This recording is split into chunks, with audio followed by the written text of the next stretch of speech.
Hey everyone, this is Jen Ray, your founder and president of Restoring Her. I'm here again today with another fabulous one of our writers, one of our other fabulous authors, and I'm just really excited to get to know a little bit more about her and to let you get to know more about her as well. So, without further ado, let me introduce you to Catherine Webster Serrano. How are you, Catherine? I am wonderful. How are you, Jen? I am doing good.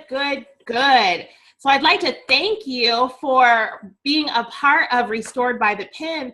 This has been an amazing project, and we couldn't have done it without you. So we really appreciate you coming on board and being a part of this. No, thank you. I would like to say thank you to Restoring Her for the opportunity to tell my story and to get information out there and just be a voice for people that may be going through some of the same things, maybe thinking some of the same things, and don't have anyone to talk to, and just to understand that there are other people that go through some of the same things. So thank you to you in Restoring Her. Oh, well, you're very welcome. Very welcome. So tell us a little bit more about you. You know, we've got your story in the book, and so we know a little bit, but tell us a little bit more. Talk to us a little bit more about who is Catherine. Well, I am an amazing woman. And it took a lot to finally get to that place.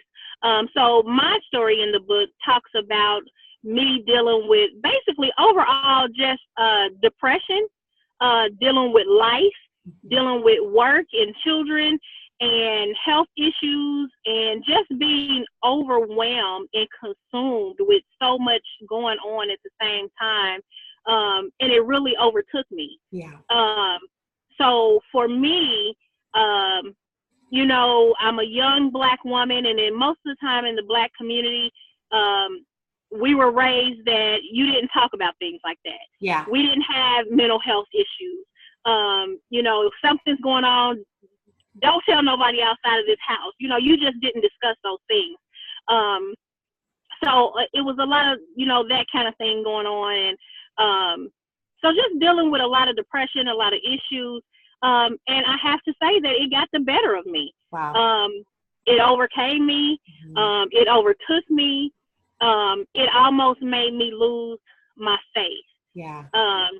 And so for me, I had to get reconnected with God. Yeah. I had to find the source. I had to plug back in. I had to get connected. I had to understand, you know, my walk and who my father was, to get back to me. And so with that, I became healed. And so dealing with depression or any kind of, you know, mental health or just going through things like that, it's a daily work in progress. You have to work at it daily. I have to pray daily. I have to meditate daily, because those things don't go away. Yeah. Life does not go away. Right. You know, it's still going to be kids. It's still going to be work. It's still going to be health. It's still going to be parents. It's still going to be siblings. It's still going to be friends and everybody who's pulling you in so many different directions. So it is a work in progress, and you just have to find a way to cope. And my coping mechanism was, again, to get back to God and to get back to understanding that, you know, He said He would never leave me nor forsake me, and that I had to lean on Him in those times and put all my faith in Him. And that's what I did. So I'm not going to say I'm healed. I'm going to say that I'm restored. Yeah. Yeah. Because I'm still healing. It's a daily process. Yes. And that's me. That's me. Oh, that's good. That's awesome to hear. And I really like how you said that you really had to get connected back with the source. And one of the things that, you know, I was thinking about depression, you know, in reading your story, thinking about it and knowing, you know, the scripture, I began to recall the scripture that says He will give us a garment of praise for the spirit of heaviness. And sometimes we think that that is something, you know, we think of it as this big, woo, you know, something way up in the clouds. But he's saying just that. He will replace that heaviness, that depression, those things that come with depression. Yes, absolutely. Praise. And so that is just an amazing, it's amazing just to hear you say that you had to get connected back to him. You had to just realize that he's not going to leave. He's not going to forsake you. He's going to be with you, even going through those times. Sometimes we think he leaves, when we're going through, and then he comes back after we've gone through, but he doesn't. He's with you right through it. And that's so encouraging. And readers, I'm sure, I know that just hearing about this is encouraging to you. And I'm sure that even just being able to be open, I'm sure, Catherine, that was a big deal for you, just being able to be honest with yourself and say, hey, this is what I'm going through. This is where I am, and I've got to do something about this. Tell us about that. Yeah, absolutely. Because again, it was something that I didn't talk about to people.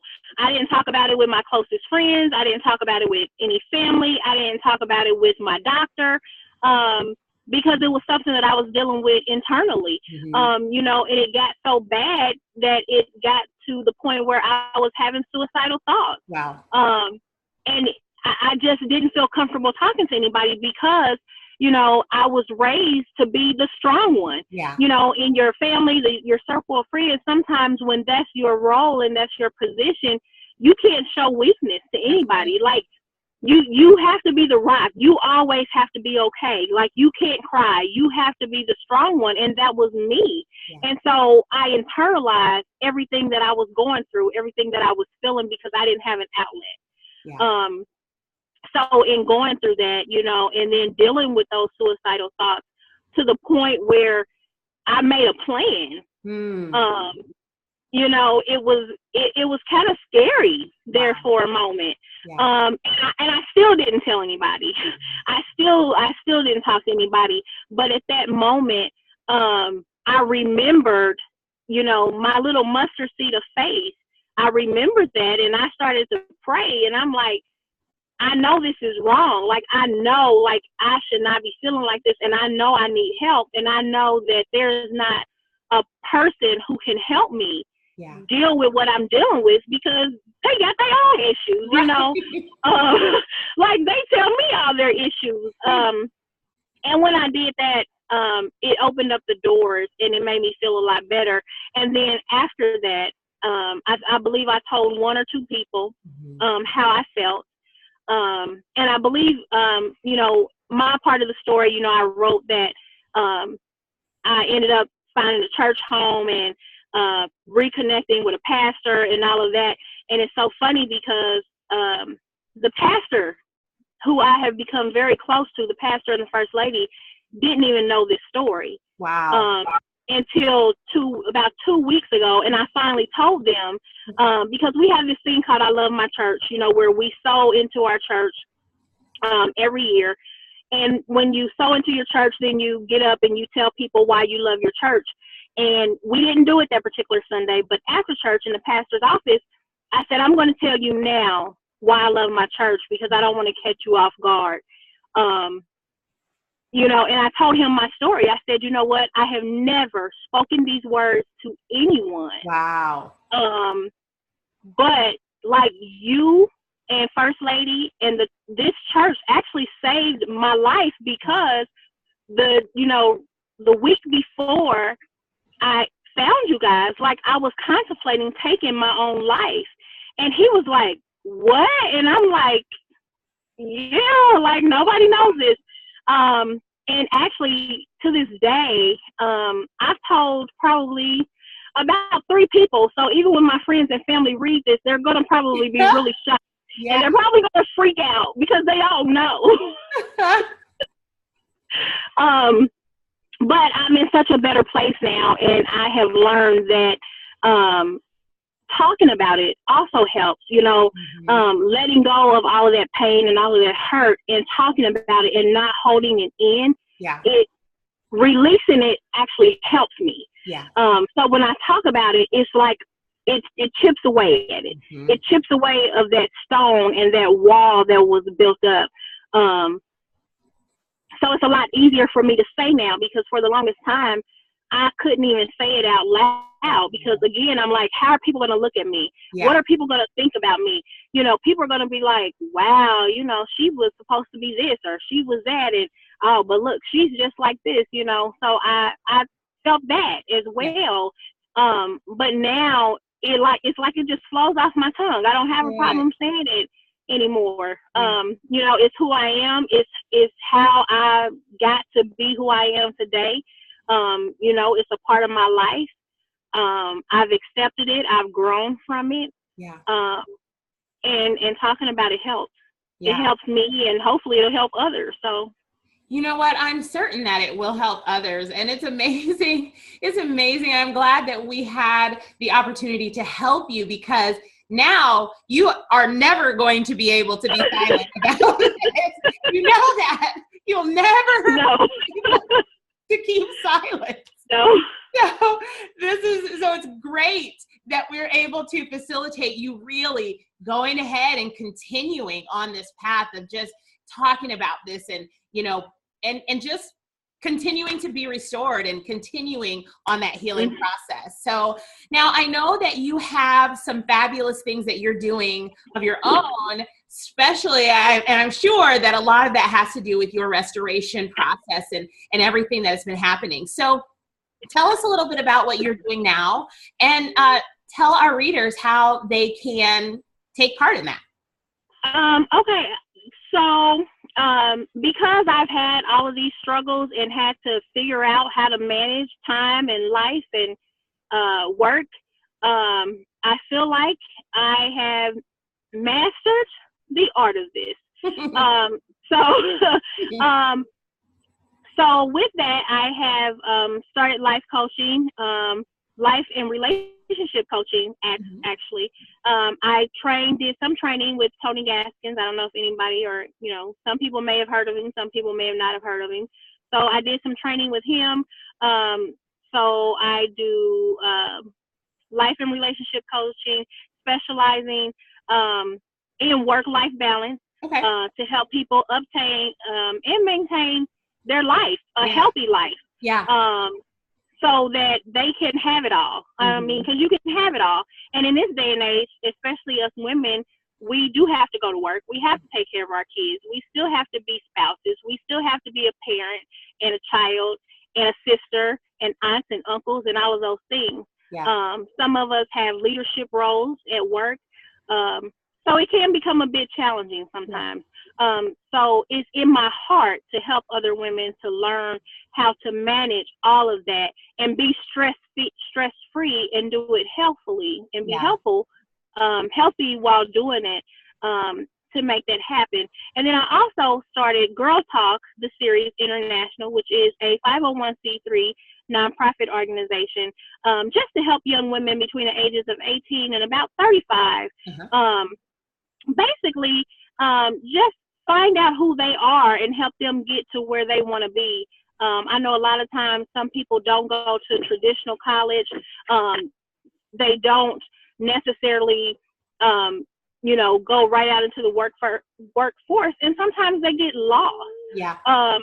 So, you know, they don't have, you know, the little kids have mentors, and then you get to high school, you have the school counselors, you go to college, you have the sororities, and then after college, you know, you have all of this, but it's like, well, what about the people and the young women who didn't go to traditional college, the single moms, the young women that have friends like I had when I was younger who they didn't know no better than me. Right. I thought they said, I'm going to make a bad decision. They didn't say, oh, no, let's not do this. Let's do this. Let's make a better choice. Yeah. They were like, yeah, let's go. And we all make bad decisions. Yeah.